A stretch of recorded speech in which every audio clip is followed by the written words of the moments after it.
मैं doctor Atul Kumar Bhatnagar, department of chemistry, SRLS government PG college Kaladera से आज के इस ई लेक्चर में, जो कि बीएससी पार्ट थर्ड के स्टूडेंट्स के लिए तैयार किया जा रहा है, आप सबका स्वागत करता हूं।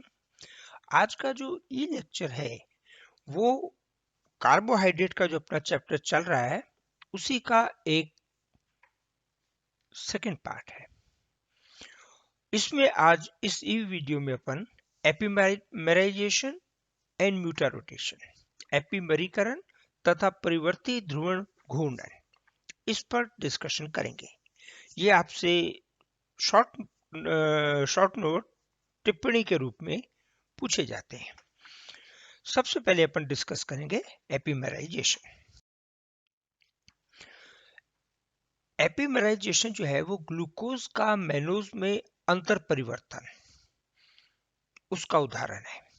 और एपिमेराइजेशन होता क्या है कि किसी भी शर्करा में दूसरे कार्बन परमाणु पर यदि विन्यास में भिन्नता उत्पन्न हो जाए तो वो प्रक्रिया जिसके कारण भिन्नता उत्पन्न होती है, विन्यास भिन्न हो जाता है, एपिमेरीकरण कहलाता है। और ऐसे यौगिक जैसे ग्लूकोज और मैनोज, ये दोनों आपस में एपिमर कहलाएंगे। स्थिति क्या है, अपन एग्जाम्पल लेते हैं ग्लूकोज। इसमें ग्लूकोज में जो सेकंड पोजीशन है उस पोजीशन पर ये विन्यास है, H लेफ्ट साइड में है और OH राइट साइड में है। इसका विन्यास भिन्न हो जाए कि ये OH इधर चला जाए, यहां से OH इधर चला जाए और H ये इस दिशा में आ जाए, तो बनने वाला उत्पाद जो है वो एपिमर कहलाएगा।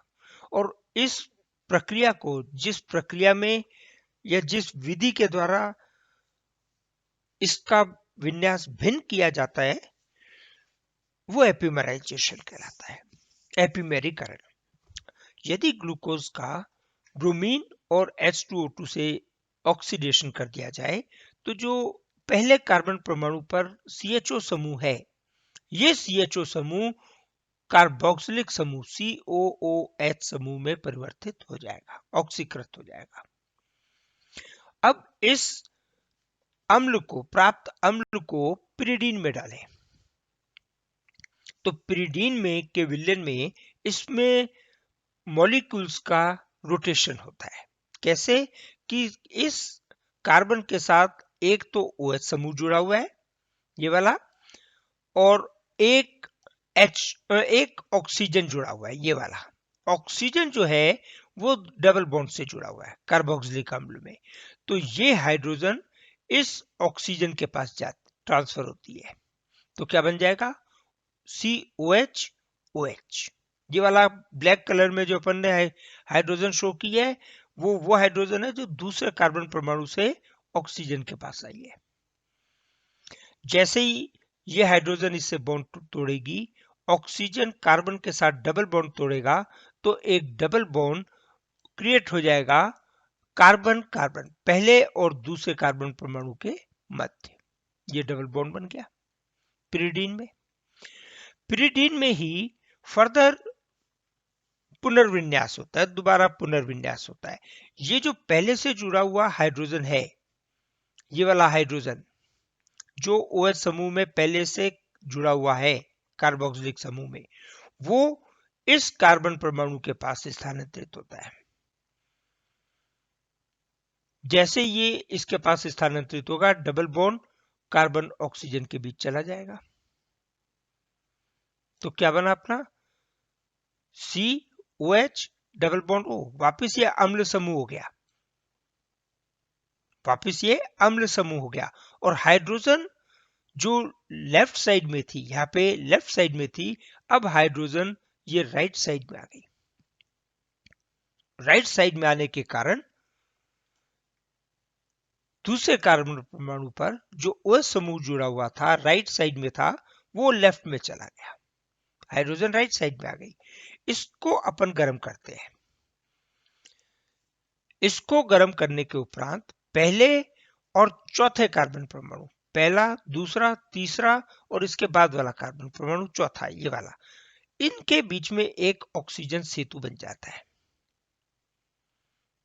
ये ऑक्सीजन सेतु बन गया, इसका OH, इस समूह का OH, ये वाला OH चौथे कार्बन परमाणु पर, उसका हाइड्रोजन, और ये OH, ये वाला, मिलके वाटर निकाल देते हैं और ऑक्सीजन सेतु बन जाता है पहले और चौथे कार्बन परमाणु पे। इस यौगिक का, जो गामा लैक्टोन यौगिक है, इस यौगिक का अपचयन करवाते हैं। अपचयन करवाने पर यह ऑक्सीजन सेतु टूटता है, एक हाइड्रोजन इस ऑक्सीजन से जुड़ जाती है और एक हाइड्रोजन कार्बन से जुड़ जाती है, तो वापस अपने को एल्डिहाइड समूह प्राप्त हो जाता है पहले कार्बन परमाणु पे। यहाँ पे पहले कार्बन परमाणु पे एल्डिहाइड समूह था। फर्क क्या हुआ कि ये जो OH और H है, इनका विन्यास दूसरे कार्बन परमाणु पर भिन्न हो गया, ग्लूकोज से भिन्न हो गया, और इस भिन्नता के कारण ही ग्लूकोज और मैनोज दोनों आपस में एपीमर कहलाते हैं, और इस ग्लूकोज का मैनोज में परिवर्तन ये एपीमराइजेशन की अभिक्रिया है। तो एपीमरीकरण पे यदि आपसे शॉर्ट नोट पूछा जाता है तो आपको परिभाषा देनी है, बताना है दूसरे कार्बन परमाणु पर OH विन्यास में भिन्नता होने पर यौगिक एपीमर कहलाता है, और विन्यास को भिन्न करने की प्रक्रिया को एपीमरीकरण कहते हैं। अब अपन नेक्स्ट लेते हैं म्यूटा रोटेशन, परिवर्ती ध्रुवण आघूर्ण या म्यूटा रोटेशन। परिवर्ती ध्रुवण आघूर्ण या म्यूटा रोटेशन किसे कहते हैं? तो सबसे पहली चीज तो यह है कि जब ग्लूकोज ठोस अवस्था में है, ठोस अवस्था में होते समय उसमें कोई ना अल्फा ग्लूकोज है ना बीटा, कोई परिवर्तन नहीं है। अल्फा है, एक जो शुगर है, ग्लूकोज है, वो एक अणु के रूप में रहेगा। जब इसका जलीय विलयन बनाते हैं और जलीय विलयन बनाने पर ये देखते हैं, ध्रुवण आघूर्ण का मान देखें तो वो या तो घट जाता है या बढ़ जाता है। जब ताजे अल्फा ग्लूकोज के ताजे जलीय विलयन का ध्रुवण आघूर्ण देखा जाता है तो 112 डिग्री होता है। इस विलयन को कुछ समय के लिए रखा रहने दें, उसके बाद इसका पुनः ध्रुवण आघूर्ण विशिष्ट घूर्णन ज्ञात करें, स्पेसिफिक रोटेशन, तो वो मान 52 डिग्री मिलता है।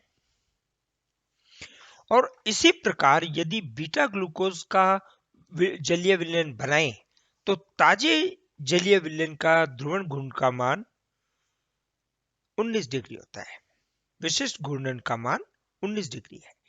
और इस विलयन को भी रखा रहने दें तो ये मान, विशिष्ट घूर्णन का मान 19 डिग्री से बढ़कर 52 डिग्री हो जाता है। परिवर्तन हो रहा है ध्रुवण घूर्णन के मान में, और इस परिवर्तन को ही म्यूटा रोटेशन कहते हैं।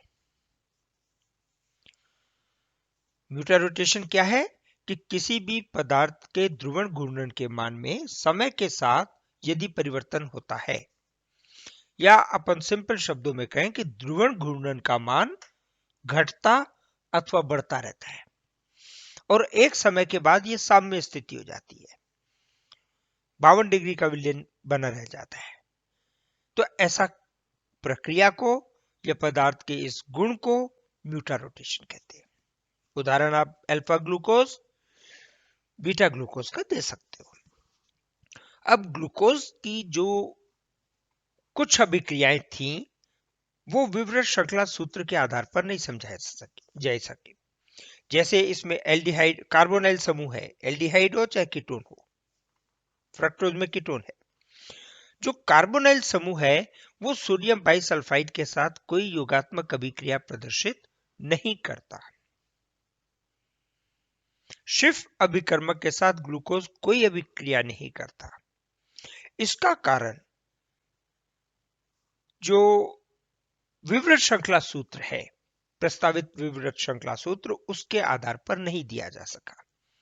दो प्रकार के ये हेमी एसिटल बनाता है, इसका जवाब भी नहीं दिया जा सका। और इन्हीं के लिए जब परिवर्तित घूर्णन आघूर्ण का मान ज्ञात हुआ और प्रवृत्ति ज्ञात हुई, तो इसके आधार पर एक चक्रीय संरचना प्रस्तावित की गई। इस चक्रीय संरचना में जो पहला कार्बन परमाणु है उसके और पांचवें कार्बन परमाणु के मध्य एक ऑक्सीजन सेतु बनता है, जिसके कारण ग्लूकोज एक चक्रीय संरचना में परिवर्तित हो जाता है। और ग्लूकोज चक्रीय संरचना में रहता नहीं है, ऑक्सीजन सेतु बनता है और इसके बाद ये ऑक्सीजन सेतु लगातार टूटता और बनता रहता है। ग्लूकोज का नॉर्मल अणु कभी अल्फा ग्लूकोज में परिवर्तित होता है, कभी बीटा ग्लूकोज में परिवर्तित होता है।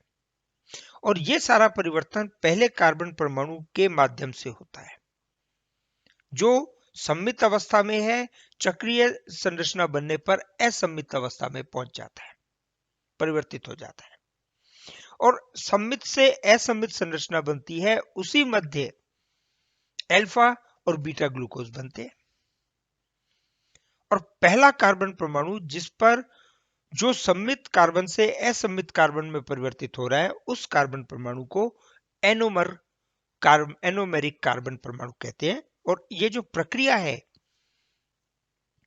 उसी के माध्यम से ये दो प्रकार के समावयवी यौगिक प्राप्त होते हैं।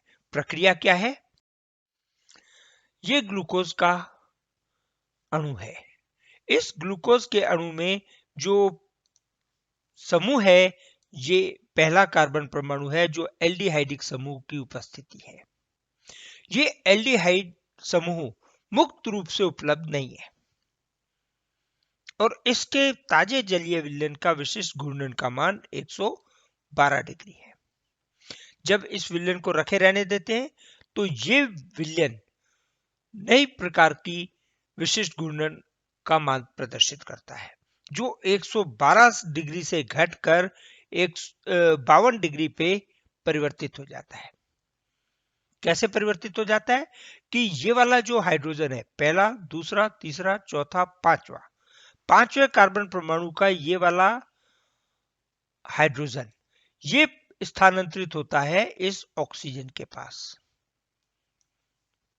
जैसे ऑक्सीजन के पास स्थानांतरित होता है तो O परिवर्तित हो जाता है OH में और इस ऑक्सीजन, इस कार्बन, ये वाला कार्बन और इस ऑक्सीजन के मध्य एक सेतु बन जाता है, बंध बन जाता है, जिसके कारण पहला कार्बन और पांचवा कार्बन आपस में लिंक हो जाते हैं इस ऑक्सीजन सेतु के माध्यम से।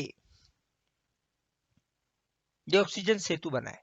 अब जब ये ऑक्सीजन सेतु बन रहा है उस समय OH समूह राइट साइड में जुड़ता है या लेफ्ट साइड में जुड़ता है, इस आधार पर दो प्रकार की शर्कराएं बनती है।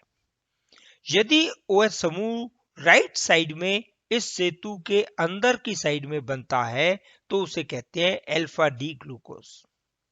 अल्फा ग्लूकोज है जिसके ध्रुवण आघूर्ण का मान या विशिष्ट घूर्णन का मान 52 डिग्री है और ये दोनों निरंतर आपस में एक दूसरे में परिवर्तित होते रहते हैं। ग्लूकोज अल्फा ग्लूकोज में, अल्फा ग्लूकोज ग्लूकोज में। ठीक इसी प्रकार ये जो OH समूह है जो यहां पे राइट साइड में जुड़ा है, वो ये ऑक्सीजन सेतु बनते समय यदि लेफ्ट साइड में जुड़ जाता है तो अपने को शुगर प्राप्त होगी बीटा डी ग्लूकोज।